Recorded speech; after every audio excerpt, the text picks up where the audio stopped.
Gentle marketers, welcome back to episode number 23 of the Gentle Business Revolution podcast, the show where we talk about marketing your business by disrupting the current marketing paradigm. I'm Sarah Croce. I'm the host here, and you know that you're in the right place if you are a heart-centered entrepreneur who is looking for a better way to market your business. Or you are an entrepreneur who is tired of the traditional marketing model, the hypey stuff, and you are ready for a paradigm shift. Real quick, before I begin, while you listen to this episode, I'd love for you to go over to thegentlebusinessrevolution.com and download the Gentle Business Manifesto so you can read it later if you haven't already. No opt-in, just an invite to join the Gentle Revolution. So this week, I'm covering the last P of the mandala for gentle marketing. This one stands for partnership. Essentially, the way I define partnerships can be distinguished into 5 different types of partners. This is inspired by Jonathan Fields.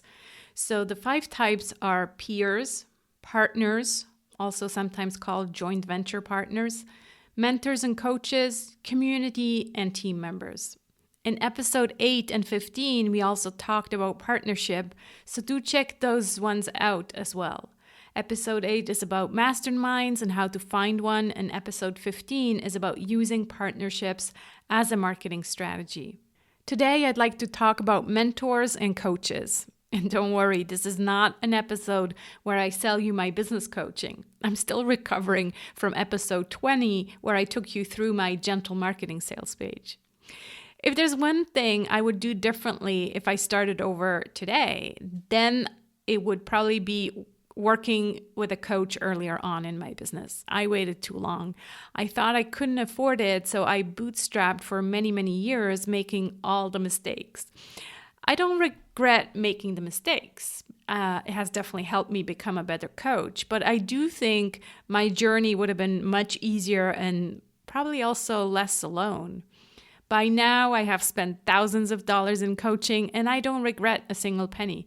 When I think of my last 5 coaches, this feeling of huge gratitude comes up. They are all very different, and I learned very different things from them.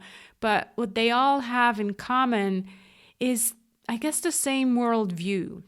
Well, maybe except one of them. She showed up in my path for a different reason, and it was the first time I spent big money on a coach. She really helped me gain confidence and level up. But the other 4 all have the same values as I do, and I consider them to be friends. Actually, my current coach, Jenny, she uses the term friendtor, which I think really fits. But looking for a coach for the first time can be a bit confusing. So I'd like to go through some of the questions that might help you get clarity. First of all, let's just assume that you hire a coach because you need help on your entrepreneurial journey. And the reason you're paying someone is to help you along the way. So what you're looking for in a coach is experience. Have they done it before? Are they a few steps ahead of you? And most importantly, have they built the kind of business that you want to build? There's different types of business models, and that's really important actually when you choose to work with a coach, because they most likely will help you build the business model that works for them. In one of the early episodes of my previous podcast, my friend Michelle shared how she had lost a lot of money by hiring the wrong coach.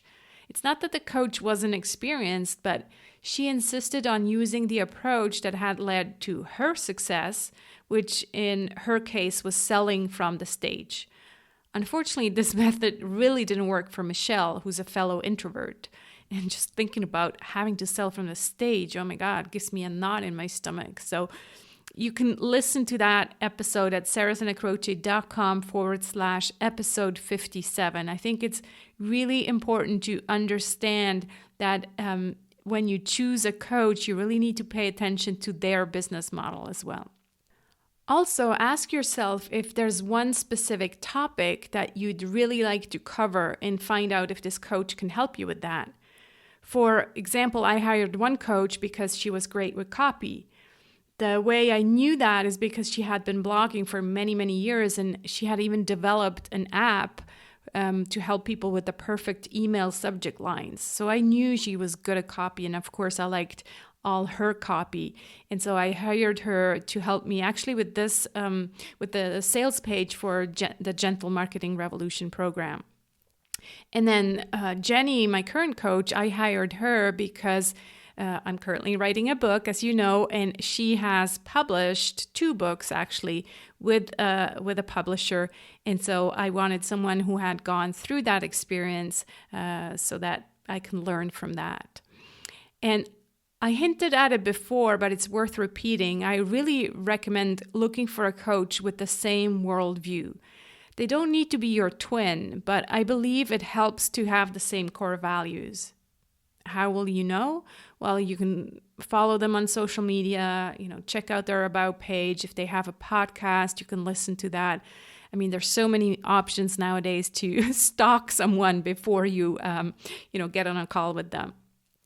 Personally, I'm also paying attention to details such as lifestyle, health, political views, whether they have kids, because I have kids.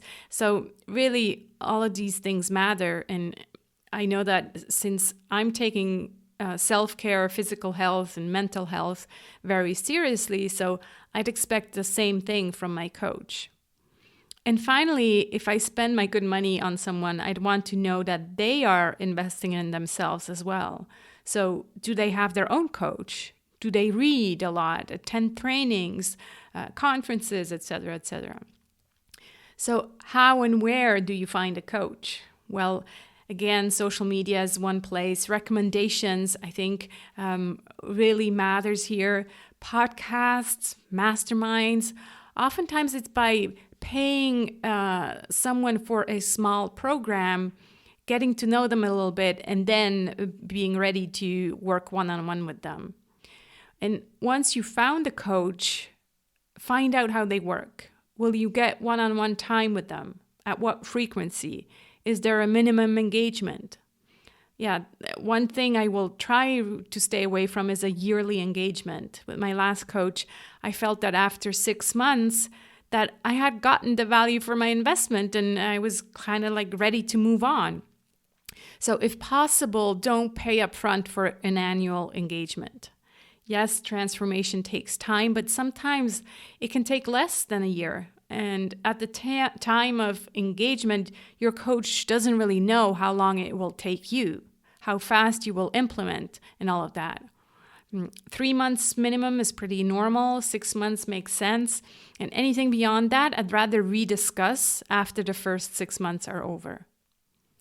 So there you have it. I hope these musings will help you decide when you're ready to hire your coach. And on that note, when is it time to hire a coach? As I said in the intro, I regret not hiring a coach in the early years. Of course, you don't want to be in a financially difficult situation, but if you can somehow afford it, even if it means tapping into your savings a little bit, then I really highly recommend investing before you feel ready money-wise. Remember, that goal here is to help you get to your financial goal faster. So I hope you found this episode helpful to help you choose a coach. If you did, I think you would also appreciate my 1-page marketing plan and the 7 daily emails that go with it. It will help you plan your marketing activities according to the 7 P's of the mandala for gentle marketing. Get your copy at sarahsanacroce.com/1 page. That's it for this episode of the Gentle Business Revolution. You'll find the show notes at sarahsanacroce.com/GBR. And next week, I'm bringing on my very own coach that I mentioned in this episode, Jenny Blake.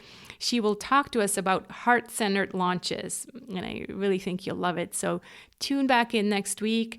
I hope you'll join me on this journey to a kinder marketing paradigm. Please invite your friends to join us by sharing this podcast or the Gentle Business Manifesto with them. Both can be found at thegentlebusinessrevolution.com. Let's be the change we want to see in the world. See you next week.